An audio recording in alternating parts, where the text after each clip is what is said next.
Elefthonisos, Mr. President of the Greek municipalities, distinguished mayors, Your Excellencies, ladies and gentlemen, distinguished guests, dear friends, dear Enrico Sala, and members of the Enrico Toja, sorry, and members of the Toja family. First and foremost, thank you so much for this wonderful, warm, and enthusiastic welcome. It's very touching for me. And thank you for offering the opportunity to discover this magnificent island, albeit, unfortunately, just for a few hours, but I'm sure it'll give me the incentive to come back. And thank you for allowing me to return to Greece. Of course, as you know, this country is very dear to my heart, but so dear to the heart, I think, of everyone who loves the Mediterranean. As is the case each time I have the chance to see your shores, the famous words of Aristotle spring to mind, who distinguished, as you know, three sorts of people: those who are alive, those who are dead, and those who are at sea. However, without wanting to insult the great philosopher in any way, I believe that he forgot one sort of man and woman with whom we are very well familiar, since they are all around us, since we are ourselves one of them, those who live by the sea, on the shores of the sea. Those who, as here in Elefthonisos and back home in the Principality of Monaco, have their eyes turned toward the sea and whose heart is inextricably linked to the lights, landscapes, scents, waves, and winds of the coastlines. Those who cannot envisage their life without thinking also of marine life, the health of the seas, and the need to reconcile human progress with marine protection. Today we are united here by this imperative, and we are united by the Mediterranean and by a common commitment to sustainable development. I'm of course thinking of the technical cooperation partnerships between the Principality of Monaco and the municipality of Elefthonisos, at the instigation in particular of Enrico Toja, and of course with the link of Professor Saudi and many others in this room. So I'd like to thank them, but thank especially Enrico Toja and his family for this commitment. I'm thinking of the actions these partnerships will enable us to implement in terms of green spaces, transportation, sanitation, waste management on your island. But more broadly, I'm thinking of our common desire to promote a new development paradigm around the Mediterranean and even beyond the Mediterranean. Because the concern that unites us extends beyond the Mediterranean. Today, seas all over the world are concerned, and more broadly speaking, the entire balance of our planet is at risk of being disrupted. Everywhere, different kinds of pollution, especially plastics, is threatening wildlife. Everywhere, coastal urbanization is weakening precious ecosystems. Everywhere, global warming is leading to changes in ocean currents, as well as the habitats and migration patterns of many species. Everywhere, overfishing is leading to the depletion of marine life. And everywhere, acidification is in the process of disrupting our seas and oceans and the species that live in them. We are familiar with these findings now. They have been confirmed by various studies conducted across the globe. We worked actively so that the IPCC would seriously look into these issues through its special report on the oceans and the cryosphere, which was released in Monaco in 2019. The report showed the extent to which the ocean is a victim of global warming, but also how much it contributes to its mitigation and how in the future it could help us in the fight for the climate.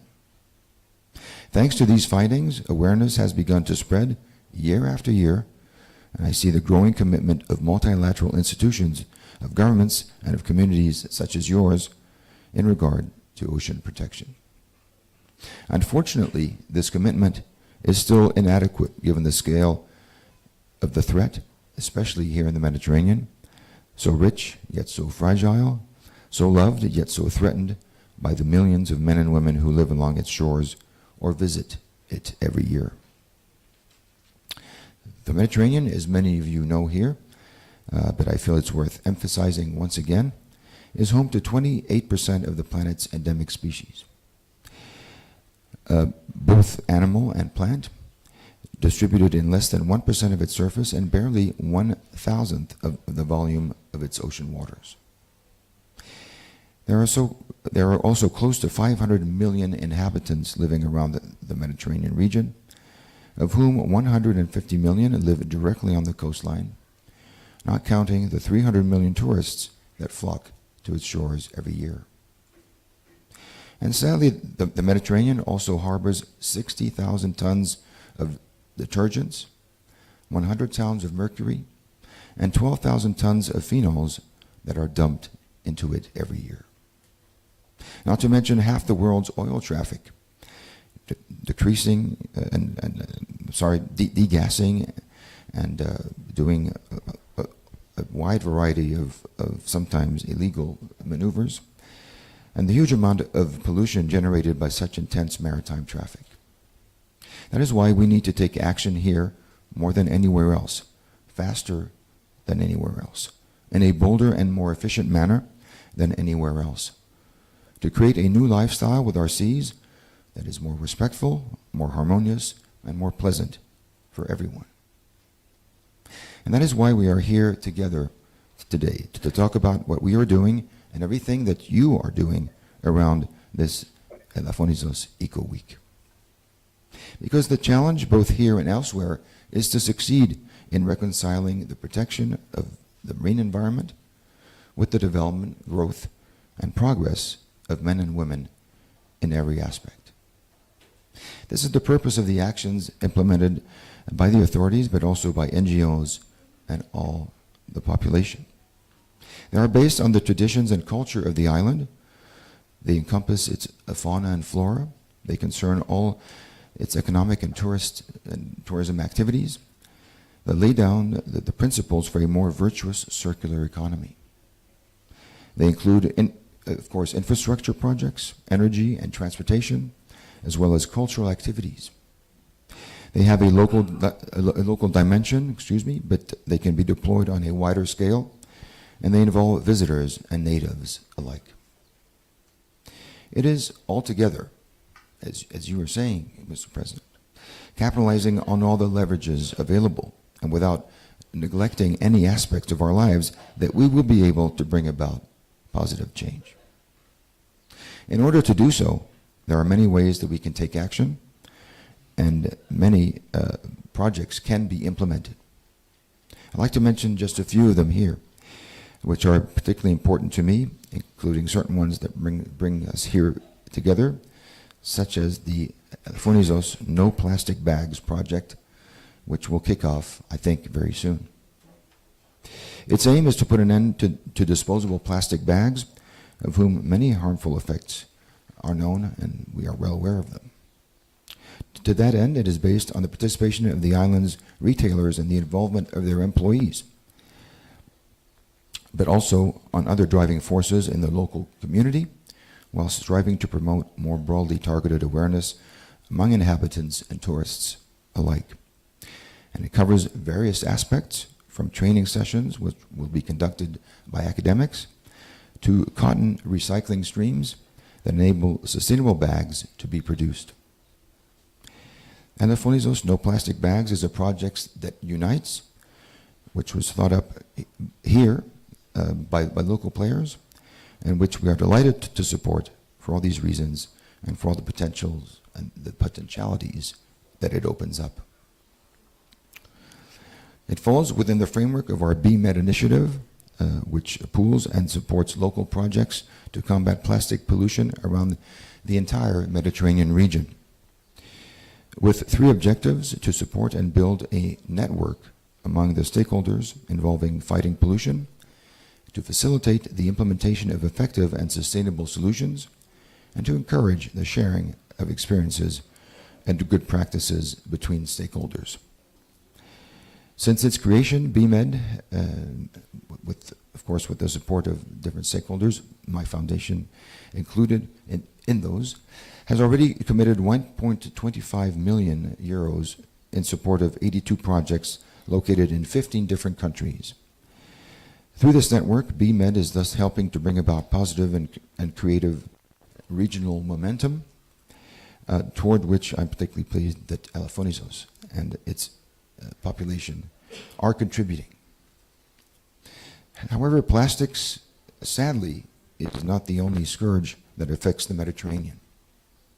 We are therefore conducting other initiatives whose aim is also to change things, including through the setting up and development of marine protected areas, designed and managed in a way that will reconcile the development of sustainable human activities with environmental protection demands more effectively.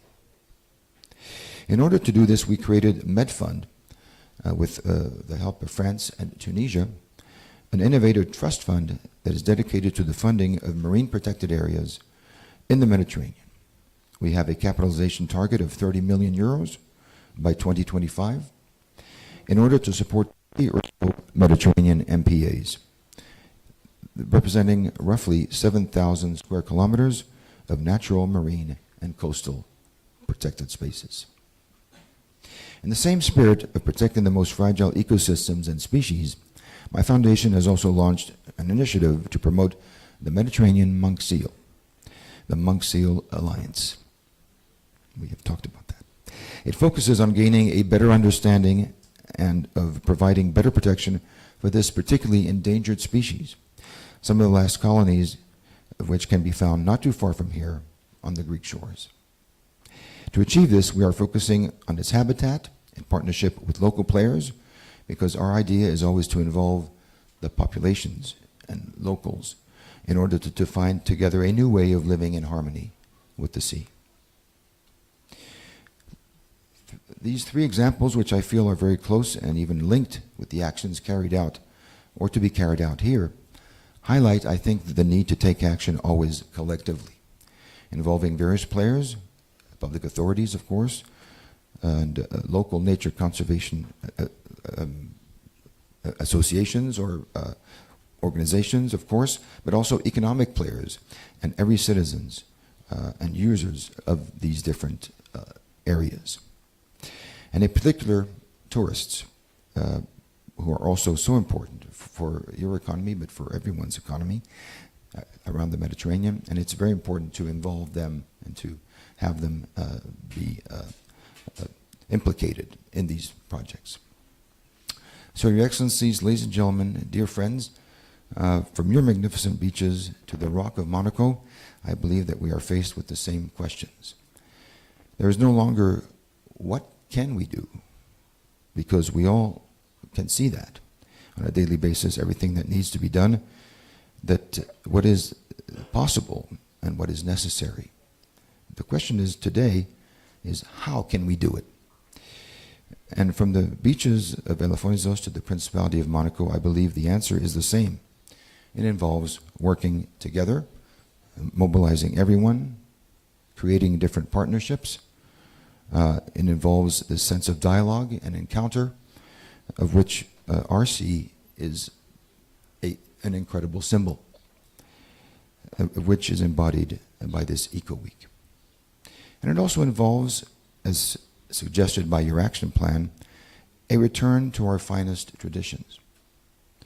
Those that have always made the Mediterranean place a very special place in our world that reinvents itself.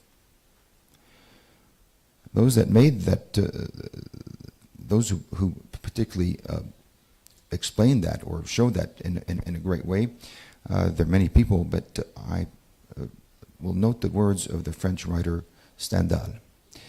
And he said a very long time ago, all the freedom, joy, power over the rest of nature and science enjoyed by the human race takes us back, if we look for the origin, to these enchanting shores of the Mediterranean.